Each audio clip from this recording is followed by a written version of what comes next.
And across the ring stands his opponent fighting out of the red corner.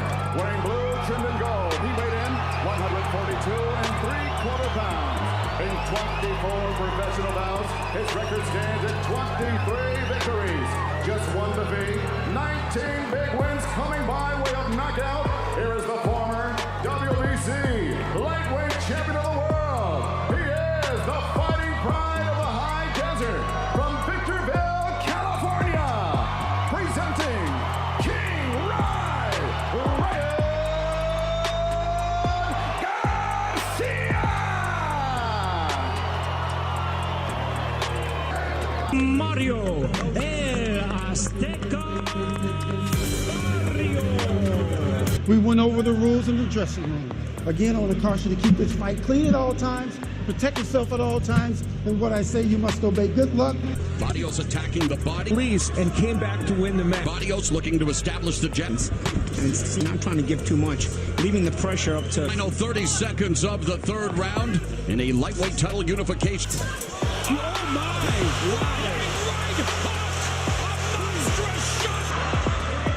Man still has a lot of fight. Told that this corner's been threatening to turn down here in round 4. Was cut for the in the first frame. Barrios establishing one stick. And nice 1-2. Either start fighting more or. Mario Barrios at 21-0, 13 knockouts. Barrios describing his style as a buck. So I think Barrios could snap out jabs at a certain distance.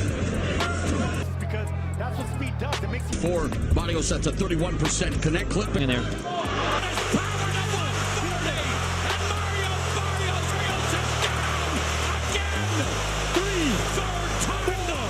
Bell rings and instantly the vibe feels wrong for anyone expecting a slow feeling out round because Ryan comes out like he's allergic to silence. The body in the first frame. Barrios establishing In there. Final 30 seconds of the third round in a lightweight title unification. Barrios looking to establish the John stick. And nice 1-2. Either start fighting more or. Down here in round 4, Mario Barrios at 21-0, 13 knockouts. Barrios describing his style as a buck. So I think Barrios could snap out jabs at a certain distance. Snapping fast combinations that look like they were thrown on, fast forward, twitchy, sharp, almost impatient with the moment itself. Barrios attacking the body in the first frame. Barrios establishing In there. Final 30 seconds of the third round in a lightweight title unification. Barrios looking to establish the John stick. And nice 1-2. Either start fighting more or. Down here in round 4, Mario Barrios at 21-0, 13 knockouts. Barrios describing his style as a buck. So I think Barrios could snap out jabs at a certain distance. But here's where it gets interesting. Barrios doesn't bite on the chaos at all. High guard, calm steps, steady pressure like a man walking through a rainstorm instead of running from it. Early rounds, pure contrast. Ryan lighting up sequences in bursts that make the crowd gasp. Barrios quietly investing in body shots and positioning like he's paying long-term interest instead of chasing highlights. Of the third round in a lightweight title unification. Barrios looking to establish the John stick. And nice 1-2. Either start fighting more or. Down here in round 4, Mario Barrios at 21-0, 13 knockouts. Barrios describing his style. Then the rhythm starts glitching. One exchange explosive, the next physical and gritty. You could see Ryan trying to control space with speed, while Barrios kept bending the geography of the ring inch by inch. As a buck. So I think Barrios could snap out jabs at a certain distance. Because that's what speed does. It makes you. For Barrios, that's a 31% connect clip. Turning open lanes into traffic jams. Mid-fight felt like momentum was a hot potato, nobody holding it for too long. A flashy flurry here, a thudding response there. Composure versus urgency playing tug of war in real time. Either start fighting more or. Down here in round 4, Mario Barrios at 21-0, 13 knockouts. Barrios describing his style as a buck. So I think Barrios could snap out jabs at a certain distance. Because that's what speed does. It makes you. For Barrios, that's a. By the later rounds, the energy shifts from spectacle to survival instincts and discipline, sweat, timing, and small adjustments suddenly mattering more than viral moments. Not a clean narrative, not a one-note performance, just a tense, unpredictable clash where brilliance and stubborn resilience kept interrupting each other like two different fight philosophies refusing to agree on how the night should unfold. That chaotic, momentum-shifting fight energy suddenly makes the final press conference feel less like promotion and more like a psychological trailer for the storm we just watched unfold. Because the moment the speakers start calling both fighters hungry and promising fireworks, I'm already thinking, yeah, this wasn't marketing fluff. That was actually the blueprint of the fight's DNA. For these fights, how has this camp been with your dad? Has it felt like kind of old times with him back in charge? Yeah, it does feel like old times, you know. There's been a couple moments where it just feels like, man, is it like swinging back to like 2020 throwback, you know what I mean? Mark Castro came by the gym, everybody's coming by the gym. It just felt like, you know, a little bit of a throwback. Then Oscar jumps in, sounding 1,000,000% confident after seeing that fire in Ryan's eyes. And I can't lie, that line hits different knowing how explosive and emotionally charged Ryan looked in stretches. Like that spark translated directly into those sudden burst rounds where speed hijacked the tempo. But at the same time, Oscar giving Barrios respect for never backing down quietly foreshadows exactly why the fight never became one-sided chaos. Because the champion mentality he hinted at showed up as composure under pressure, not theatrics. 100%. I really feel Ryan, when I saw him in last press conference in LA, I saw something in his eyes that only fighters see, right? I've been in this game forever, so I can see that fire, that spark. I can see the fact that he went back to his father and their training, going back old school and getting ready for a world title shot. This is a fight that he's been waiting for all his life. Lupe talking about a 20-year journey and predicting a new face of boxing feels bold, almost cinematic. And I'm sitting there thinking, ambition was clearly fueling one corner while calculated discipline was fueling the other. Then Henry Garcia saying which Ryan is going to come out, and answering it with the Campbell, Fortuna, and Haney versions is actually fascinating, because that suggests a hybrid fighter mentally. And in the ring, we really did see flashes colliding instead of one consistent identity. What's different? What's changed in this training camp that you think is going to bring out that version of Ryan Garcia? Very good question. When you have mind, body, and soul, and you got in your heart, you got a winning fighter right here. I'm so proud of my son. Meanwhile, Joe Goossen's calm model fighter in the gym prays for Barrios, and his emphasis on tightening defense and increasing aggressiveness sounds less flashy but extremely dangerous, like a quiet system upgrade rather than a personality shift. The coldest line though? When Barrios says he just wants to make Ryan uncomfortable and Ryan instantly responds, "No, I don't." That's not trash talk, that's psychological denial versus strategic intention. One fighter dismissing discomfort as a concept, the other building an entire game plan around it.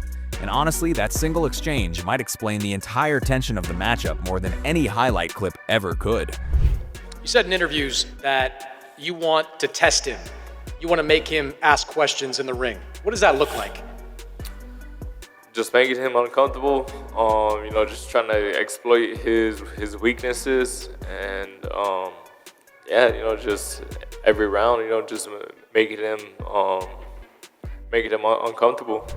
That icy, composed face-off energy from the press conference suddenly feels way more personal the moment Henry Garcia starts talking, because now we're not hearing promoter confidence or trainer politeness. We're hearing father-coach memory mixed with quiet conviction, and that hits different. When Henry says this whole moment is a cycle after training Ryan since age 7, I immediately clock the emotional subtext. This isn't just a title fight to him, this is unfinished family business wrapped in gloves.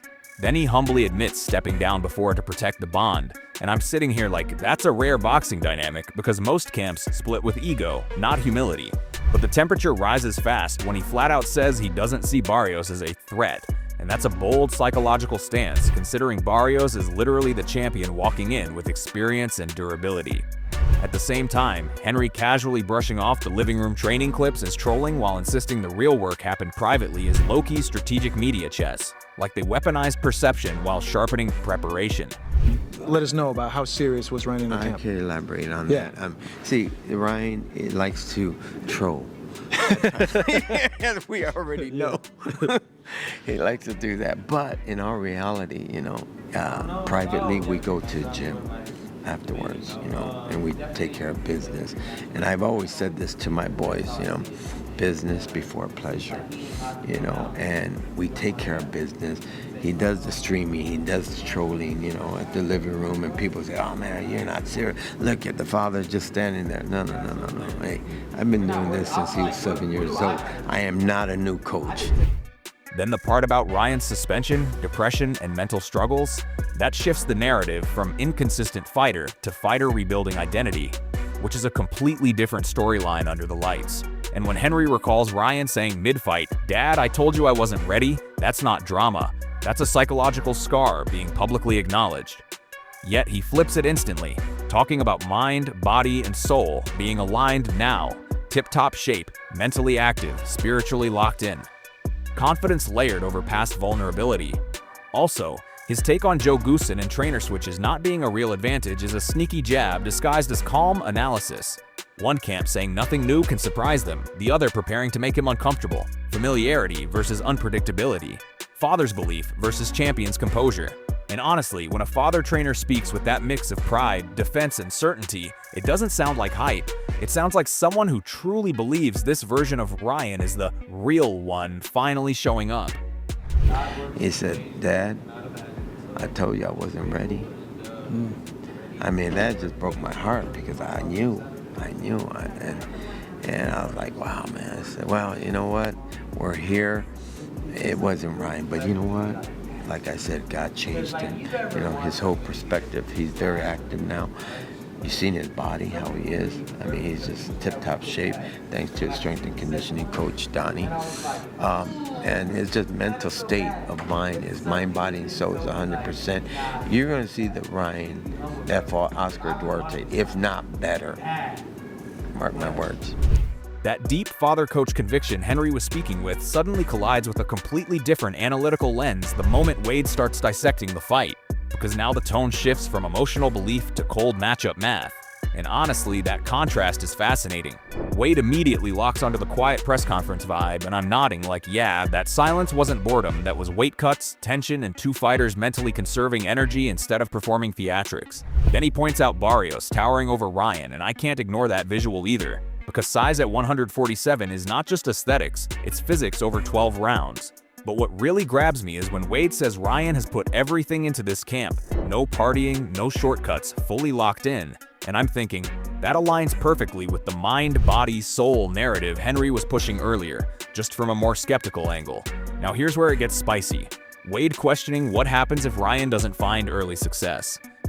Because when you look at this matchup, Mario Barrios is a great fundamental boxer. He's not maybe the most skilled boxer, and he doesn't maybe have the best defensive decision-making as a world champion. He gets hit with a lot of punches, and he will bite down on the mouthpiece and go at you, but he has good fundamental punching, right? He has good hand placement. He does things correctly, and he's a world champion for a reason. He knows how to win fights. Now, if Ryan isn't able to, and you go back to the Rolly fight, and you're gonna say, okay, what Ryan really showed up in the Rolly fight? Do we know he's gonna be that same guy? Or are we gonna see the killer that Ryan was before that? Rolly shut down the lead hand of Ryan Garcia. And when he did that, Ryan didn't have much else to go to.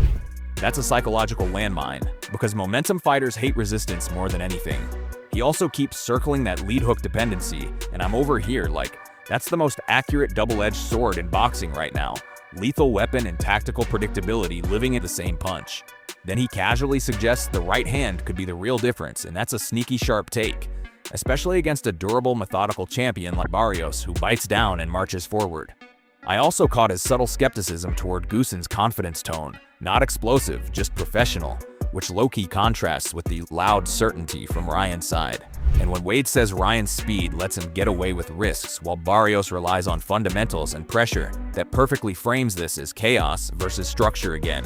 Yet even while predicting a stoppage, he keeps warning about deep waters, confidence swings, and durability variables, which tells me even the pro-Ryan breakdowns are layered with caution. Translation? Everyone sees the explosiveness. Nobody fully trusts the stability. On this Ryan pick right now, after, seeing him transform and lock into camp and seeing Barrios be very vulnerable to being hit, and this is why I'm also picking him as well, but I just think Barrios is too slow. I think his reaction time to things, I think he's a bit too methodical, and we'll see how his punch resistance holds up. If he can hold up at 47 and Ryan's power doesn't carry to 47, then we may have a different discussion here. I'm gonna go Ryan by, let's say, 7th round knockout. I'm gonna say Ryan in the 7th round knocks out Mario Barrios. So when you zoom out and stitch all these layers together, the fight stops looking like a simple speed versus pressure matchup and starts feeling like a full psychological storyline playing out in real time. In the ring, we saw bursts of electric urgency colliding with stubborn composure. At the press conference, we saw quiet confidence clashing with emotional intensity. And behind the scenes, we heard a father talking about redemption while analysts talked about volatility. That's not one narrative, that's 3 different fight realities happening at once. Ryan's side keeps selling alignment, discipline, and a reborn mentality, while Barrios' entire aura screams stability, structure, and championship patience. Then Wade's breakdown slides in and basically confirms the tension. Explosive talent with momentum swings versus a durable, methodical champion built for long nights. And that's why this matchup never feels predictable, even when people try to simplify it. Every round hinted at brilliance getting interrupted by resilience. Every narrative about confidence got balanced by questions about consistency. And every bold claim met a calm, calculated counter-energy. One fighter thrives on rhythm shocks and emotional surges. The other thrives on discomfort, pressure, and control over time. That contrast alone makes the fight less about highlight moments and more about mental endurance under bright lights. In the end, this wasn't just about punches. It was about identity, discipline, and which mentality could survive chaos the longest when the tension peaked. And I'll be honest, yes, Ryan winning is better for boxing. It's not even a discussion to be had. If Ryan wins, boxing gets a face with a belt. If Mario wins, you're gonna have other options for him, and maybe he gets the boost off Ryan Garcia, but personality-wise, it's not even close who the fans cheer for, who they root for.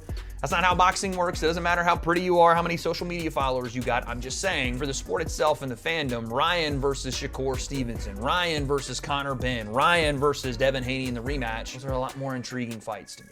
But doesn't mean that that's what's gonna happen, and Mario Barrios is looking to absolutely shock everyone, and I'm telling you, he absolutely can do it. Drop your take in the comments. Let's really talk about it. And yo, don't ever forget to like, share, and subscribe to Boxing Headquarters. See you in the next one.